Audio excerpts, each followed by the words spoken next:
Hello, good evening सम्माननीय अभिभावकों और प्यारे विद्यार्थियों। कैसे हो? आशा करता हूँ आप सभी अच्छे होंगे। और मेरे पास कमेंट आ रहे हैं कि सर माध्यमिक शिक्षा बोर्ड राजस्थान अजमेर के पेपर कब होंगे, कितने तारीख से शुरू होंगे। तो इसके बारे में कन्फर्म कहना तो आसान नहीं है, लेकिन मैं आपको बता दूं कि अभी जो गोविंद सिंह डोटासरा जिन्होंने शिक्षा मंत्री हैं, उन्होंने कहा है कि जब 3 मई को लॉकडाउन ख़त्म हो जाएगा और लॉकडाउन के ख़त्म होते ही 3-4 दिन बाद 10वीं और 12वीं की परीक्षाएं हैं वो शुरू करवा देंगे। तो आप है वो अपनी पढ़ाई को जारी रखें और आने वाले एग्ज़ाम के लिए प्रिपेयर रहें, तैयार रहें। आशा करता हूँ आप सभी पढ़ते भी होंगे और तैयारी में लगे हुए भी होंगे। चलो अच्छा है, तैयारी करो। अब आगे हम बात करेंगे जो हमारा मानव अधिवास वाला जो लेसन चल रहा था उसके बारे में। और इसमें आज हम बात करेंगे मानव अधिवासों में जो नगरीय अधिवास थे, उन नगरीय अधिवासों में जो गंदी बस्तियां हैं, जो कच्ची बस्तियां हैं, उन कच्ची बस्तियों के बारे में। उन कच्ची बस्तियों के बारे में हम बात करेंगे। तो कच्ची बस्तियां क्या होती हैं? हम कभी जब शहर जाते हैं तो देखते हैं कि शहर के बाहर की साइड में बहुत सारे पास बहुत सारे सघन मकान होते हैं, झोंपड़ियां जैसी होते हैं। तो उन्हें वो क्या होती हैं? कच्ची बस्तियां होती हैं। किसी भी नगरीय क्षेत्र में सड़क के किनारे, रेल मार्ग के किनारे या नाले के किनारे स्थायी और अस्थायी छत वाली झोंपड़पट्टियां होती हैं, उन्हें कच्ची बस्तियां कहा जाता है। और इन कच्ची बस्तियों में जो सड़कें होती है उनकी अगर चौड़ाई की बात करें तो 2 से 4 फुट चौड़ी होती है। और जो पगडंडियाँ होती हैं, जो गलियाँ होती हैं, वो उबड़ खाबड़ होती हैं। इन नगरीय बस्तियों में अनेक प्रकार की समस्याएं होती हैं। यहाँ पर पेयजल की कमी होती है, स्वास्थ्य सुविधाओं की कमी होती है, शुद्ध वातावरण की कमी होती है। यहाँ पे रहने वाले लोग हैं वो कम वेतन में जोखिमपूर्ण कार्य करने पर मजबूर होते हैं। यहाँ के जो व्यक्ति हैं शिक्षा सुविधा उपलब्ध न होने की वजह से या आर्थिक स्थिति कमजोर होने की वजह से अपने बच्चों को अच्छी शिक्षा भी नहीं दे पाते हैं।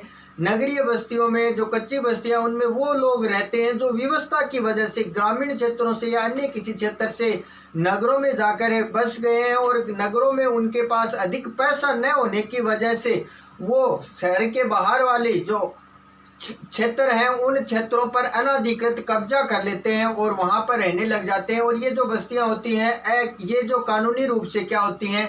अवैध होती हैं। तो हम बात करते हैं इन नगरीय बस्तियों में जो नगरीय क्षेत्रों में जो कच्ची बस्तियां हैं उनकी समस्याओं की कौन कौन सी समस्याएं हैं। तो समस्याओं की अगर हम बात करें तो इसमें सबसे पहले जो हमारी समस्या है वो निकल कर आती है पर्यावरण की।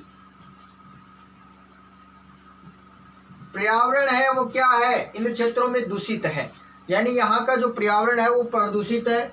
दूसरा आता है यहाँ पे इनकी समस्या में, यहाँ पे सड़कों का अभाव है। सड़कों का क्या है? अभाव है, कमी है। यहाँ पे जो मकान है वो कच्चे हैं, कच्चे मकान है। यहाँ पे कच्चे मकान है। स्वास्थ्य सुविधाओं की कमी है, स्वास्थ्य सुविधाओं की कमी। शिक्षा के लिए विद्यालयों की कमी।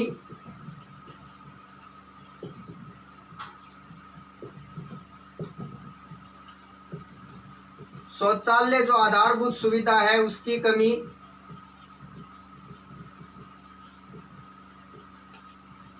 यानी इन क्षेत्रों में हम समस्याओं की बात कर रहे हैं। पर्यावरण है वो प्रदूषित है, सड़कों का अभाव है, कच्चे मकान है, स्वास्थ्य सुविधाओं की कमी है, शिक्षा के लिए विद्यालयों की कमी है, शौचालयों की कमी है। इसके साथ साथ यहाँ के लोग हैं वो कम वेतन में जोखिमपूर्ण कार्य करते हैं,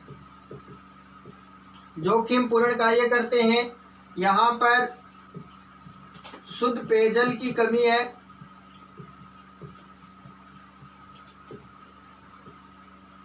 शुद्ध हवा व प्रकाश की कमी, यहाँ के जो लोग हैं उनके पास पैसे की कमी होने की वजह से उनका जो भोजन है उस भोजन में पोषक तत्वों की भी कमी होती है। अलग पोषण के कारण क्या हो जाते हैं, ये लोग बीमार हो जाते हैं। इनको समाज में है दृष्टि से देखा जाता है, समाज में है दृष्टि से देखा जाता है। और जनसंख्या इनमें कच्ची बस्तियों में अधिक होने की वजह से कानून व्यवस्था बनाना भी कठिन है।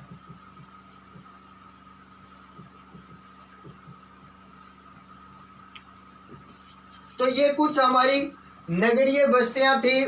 उन नगरीय बस्तियों में जो कच्ची बस्तियां होती हैं, स्लम बस्ती जिनको बोलते हैं, उन स्लम बस्तियों में जो भी समस्याएं, उन समस्याओं के बारे में हमने अध्ययन किया। अब हम बात करते हैं इन समस्याओं का समाधान कैसे करें। तो समाधान करने के लिए क्या करना होगा, यहाँ पे सड़कों का निर्माण करवाना होगा।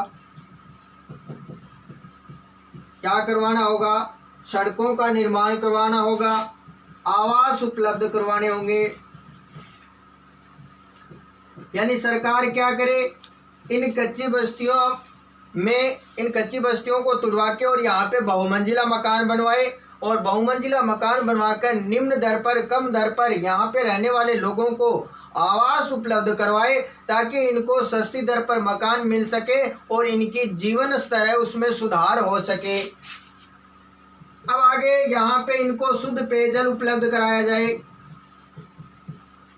शुद्ध पेयजल उपलब्ध करवाएं।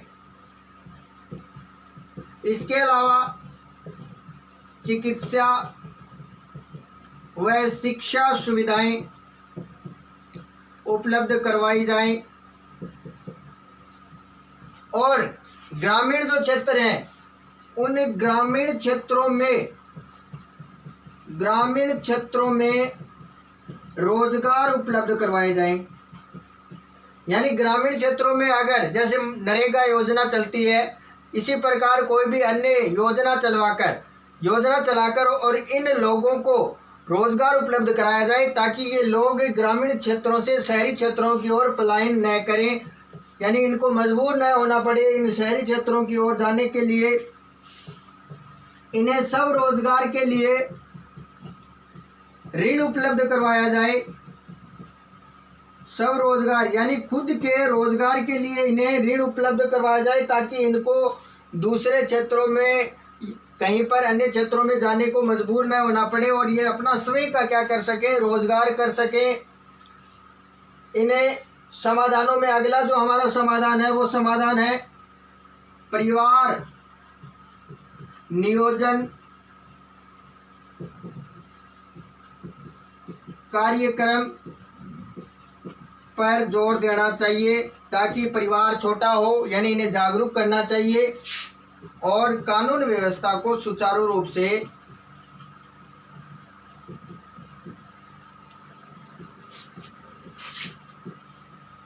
जारी रखा जाए, कानून व्यवस्था बनाई रखी जाए। तो ये कच्ची बस्तियों की कुछ समस्याएं और कुछ समाधान थे। अब हम एक छोटी सी एक बात कर लेते हैं कच्ची बस्ती की। एक उदाहरण है कच्ची बस्ती का, उसके बारे में हम बात कर लेते हैं, और वो बस्ती है धारावी बस्ती। धारावी कच्ची बस्ती, इससे इन कच्ची बस्तियों को स्लम भी बोलते हैं। इनको क्या बोलते हैं, स्लम भी बोलते हैं। धारावी कच्ची बस्ती कहाँ पे है, धारावी कच्ची बस्ती मुंबई में है। कहाँ पे है भाई, मुंबई में है धारावी कच्ची बस्ती, जो कि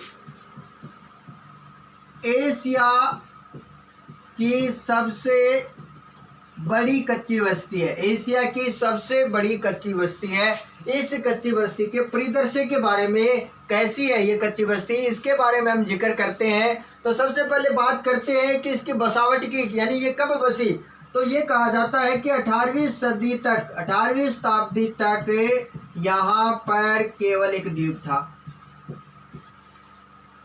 ये कहा जाता है कि आज से 70 वर्ष पूर्व है, 70-75 वर्ष पूर्व है, यहाँ पर गुजरात से लगभग 10,000 की संख्या में कुम्हार जाति के लोग आए थे और इन्होंने इस बस्ती का निर्माण किया था। ये बस्ती मुंबई में कहाँ पर है? तो यह बस्ती मुंबई में जुहू नामक क्षेत्र से 12 किलोमीटर दक्षिण पश्चिम दिशा में उप नगरीय रेल मार्ग जो क्षेत्र है वहां पर स्थित है और लगभग 557 एकड़ में ये फैली हुई है। कितने एकड़ में फैली हुई है? 557 एकड़ में। कहाँ पे है भैया? ये मुंबई में है। कहाँ पे है? मुंबई में। और मुंबई में कहाँ पे है? मुंबई में जुहू नामक क्षेत्र से 12 किलोमीटर दक्षिण पश्चिम दिशा में उपनगरीय रेल मार्ग जो है वहां पर ये स्थित है।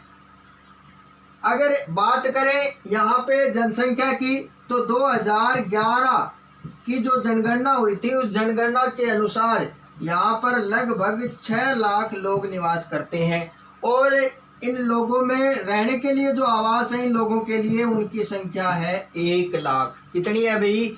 1 लाख। वर्तमान की अगर बात करें तो इनकी संख्या है लगभग 7 लाख हो चुकी है। 2011 में कितनी थी? 6 लाख। और वर्तमान में कितनी हो चुकी है? 7 लाख। और यहाँ पे रहने वाले 60% परिवार ऐसे हैं जो पिछले 60 वर्षों से यहाँ पे निवास कर रहे हैं। 60% परिवार ऐसे हैं जो पिछले 60 वर्षों से यहाँ पर निवास कर रहे हैं। यहाँ पर बात करें परिवहन व्यवस्था की, परिवहन की अगर बात करें तो यहाँ पर एक रोड है जिसका नाम है 90 फुट रोड। अब ये रोड इसकी जो चौड़ाई है वो घटकर आधी रह गई है। जो परिवहन की बसें हैं वो इस बस्ती के अंदर नहीं आ सकती, बाहर से ही जाना पड़ता है। रिक्शा है वो भी अंदर नहीं आ सकता क्योंकि यहाँ जो मार्ग है वो मार्ग बहुत ही संकरे हैं। कुछ मार्ग तो ऐसे हैं वहाँ से साइकिल को निकालना या पैदल चलना भी कठिन है। यहाँ के लोगों के बात करें कार्य की, रोजगार क्या कार्य करते हैं तो यहाँ के लोग, बहुत सारे लोग हैं वो मछली पकड़ने का कार्य करते हैं। इसके अलावा बहुत सारे लोग हैं वो जो मिट्टी के उत्पाद हैं, ईंट भट्टे हैं, उन पे कार्य करते हैं। यहाँ पर मुंबई का 80% कचरा है उसका पुनर्चक्रण होता है, यानी पुनर्चक्रण दोबारा से उत्पाद तैयार करना। जो खराब उत्पाद है जैसे प्लास्टिक खराब हो गया तो उस प्लास्टिक को दोबारा से शुद्ध करके और दोबारा प्लास्टिक निर्मित करना। तो यानी यहाँ के लोग ये कार्य करते हैं। भवनों की बात करें, यहाँ पर भवन है वो बहुत ही पास हैं और एक भवन में लगभग 10 से 15 लोग, यानी एक मकान में 10 से 15 लोग हैं वो निवास करते हैं। इसके बाद अगर हम बात करें कि जो धारावी बस्ती है उसकी आधारभूत सुविधाएं, तो आधारभूत सुविधाओं की अगर बात करें तो यहाँ पर शौचालय की कमी है। यानी ये कहा जाता है कि अगर एवरेज घनत्व निकालें तो 1500 व्यक्तियों के हिस्से में एक शौचालय आता है। और यहाँ पर जो पानी निकासी के लिए नालियाँ हैं उनकी कमी है, इसलिए गड्ढों में पानी भरा रहता है। सरकार इस धारावी बस्ती के विकास के लिए अनेक योजनाएं बना रही है कि यहाँ पर शुद्ध पेयजल वगैरह, चिकित्सा सुविधा, शिक्षा सुविधाएं ये उपलब्ध कराई जाए। इन क्षेत्रों में सड़कें बनाई जाए ताकि इन लोगों का भी क्या हो सके? विकास हो सके।